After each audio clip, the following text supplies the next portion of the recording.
এখন এখান থেকে আমি আর কথা বাড়াবো না। আপনারা গত জুমায় আমি বলেছি, আমাদের দেশে এখন নারীর আইন পাস করার জন্য, নারীর অধিকার আইন পাস করার কি চলছে, কাজ চলছে। এটার ভালো মন্দ কি আপনারা নেট থেকে যদি ডাউনলোড করেন দেখতে পারবেন। শুধু একটা জিনিস আমি বলি, সেটা হচ্ছে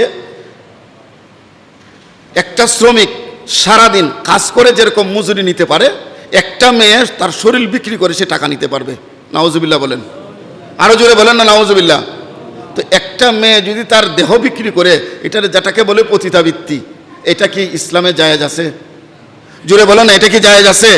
আর এই কাজটা যদি উন্মুক্ত করে দেওয়া হয়, রাষ্ট্রীয়ভাবে অনুমোদন দেওয়া হয়, তখন পাড়ায় পাড়ায়, মহল্লা মহল্লায়, শহরে বন্দরে পতিতালয়ের সাইনবোর্ড থাকবে।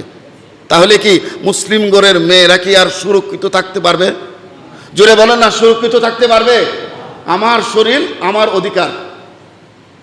এই যে পশ্চিমাদের ছোবলে পড়ে অলিয়া উলিয়ার বাংলাদেশে এই যে একটা কোরআন বিরোধী, হাদিস বিরোধী নারী নীতিমালা সরকার বাস্তবায়ন করতে চায়, অসংখ্য ওলামায়ে কেরাম তার প্রতিবাদ করছেন, ধর্মপ্রাণ মুসলমানরা তার প্রতিবাদ করছেন, আমরাও তার প্রতিবাদ জানাই।